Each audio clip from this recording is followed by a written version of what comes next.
Rolling action.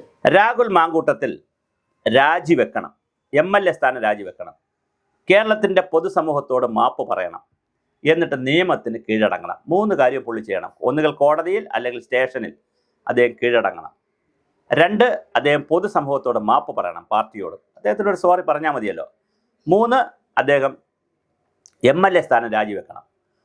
അപ്പോൾ ചോദിക്കുക, അദ്ദേഹം നിരപരാധി ആയാലോ, ഇതൊരു ഹണി ട്രാപ്പ് ആയിരുന്നെങ്കിലോ, അദ്ദേഹത്തിനെ പറ്റിച്ചതാണെങ്കിലോ? അങ്ങനെയാണെങ്കിൽ അദ്ദേഹത്തിന് തിരിച്ചു വരാം. അതിനുവേണ്ടി ഒളിവിൽ പോകേണ്ട കാര്യമില്ല. 8 ദിവസമായിട്ടൊരു MLA ഒളിവിൽ നിൽക്കുകയാണ്. ഇനി അദ്ദേഹത്തിന് ജാമ്യം കിട്ടുമോ? ഒരു കാരണവശാലും ജാമ്യം കിട്ടാൻ സാധ്യതയില്ല. അപ്പോൾ അതുകൊണ്ട് അദ്ദേഹം ഈ സ്ഥാനം ഒഴിയണം. എന്നിട്ട് പൊതുരംഗത്ത് പ്രവർത്തിക്കണമെങ്കിൽ തീർച്ചയായിട്ടും പ്രവർത്തിക്കണം. പ്രവർത്തിക്കരുതെന്ന് നമുക്ക് പറയാൻ കഴിയില്ല. കാരണം എത്രയോ ആളുകൾ രാമായണം എഴുതിയ വാൽമീകിക്ക്, രത്നാകരന് വാൽമീകിയാകാമെങ്കിൽ പൂർവാശ്രമത്തിൽ, അങ്ങനെയാണ് പറയുന്നത്. ഹിന്ദു ആണല്ലോ രാഹുൽ മാങ്കൂട്ടത്തിൽ. പൂർവാശ്രമത്തിൽ എന്ത് എന്നുള്ളത് വിഷയമല്ല. ചിലപ്പോൾ പെണ്ണുപിടിക്കാരനായിരിക്കും, വെള്ളപിടിക്കാരനായിരിക്കും, ഒരുപാട് കാര്യങ്ങൾ കാണും. അതിൽ നിന്ന് മാറാം. തീർച്ചയായിട്ടും സ്വഭാവത്തിൽ മാറ്റം വരുത്താം. അദ്ദേഹം ഇത് കഴിഞ്ഞതിന് ശേഷം കേസ് ഒരു വഴിക്ക് നടക്കണം.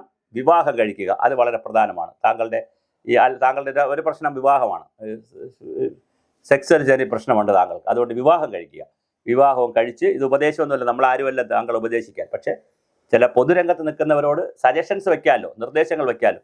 അപ്പോൾ താങ്കൾ വിവാഹമൊക്കെ കഴിച്ച് നല്ലൊരു കുടുംബജീവിതം നയിക്കാൻ നോക്കുക. ഒരുപാട് സ്ത്രീകൾ തയ്യാറാവും, അതിനകത്ത് വിഷയമൊന്നുമില്ല.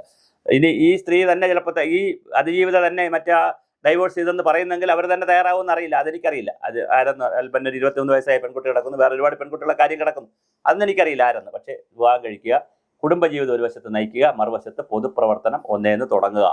അങ്ങനെ പക്ഷെ പെട്ടെന്ന് കയറാൻ പറ്റും. ഒരിക്കൽ പുറത്താക്കിയ ആളായതുകൊണ്ട് പെട്ടെന്ന് അത് കോൺഗ്രസ്സിലോ CPM-ലോ BJP-ലോ താങ്കൾക്ക് ഇഷ്ടമുള്ള പാർട്ടിയിൽ ചെല്ലാം.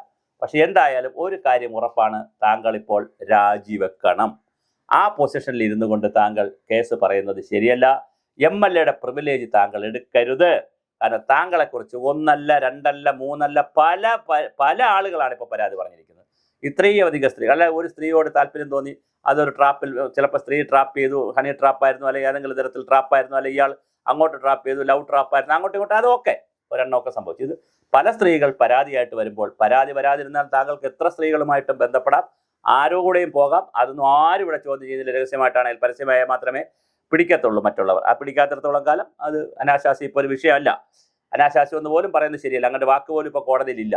അതുകൊണ്ട് അത് ആശ്വാസമാണ്. ചെയ്യുന്നവർക്ക് ആശ്വാസമാണ്. പിന്നെ മറ്റുള്ളവർക്ക് എന്താ അനാശാസ്യം എന്നാണ് ഇപ്പോൾ കോടതി ചോദിക്കുന്നത്. അതുകൊണ്ട് അതിൻ്റെ വിഷയമൊന്നുമില്ല. താങ്കൾക്ക് ഇഷ്ടമുള്ള കാര്യങ്ങൾ ചെയ്യാം. പക്ഷേ താങ്കൾ MLA സ്ഥാനത്തിരുന്നു കൊണ്ട് കോൺഗ്രസിൻ്റെ നേതൃത്വത്തിൽ വാങ്ങിച്ച MLA സ്ഥാനം, കൈപ്പത്തിൽ ജയിച്ച MLA സ്ഥാനം ഇരുന്നു കൊണ്ട് താങ്കൾ ഇത് ചെയ്യരുത്. താങ്കൾ MLA സ്ഥാനം രാജിവെക്കണം.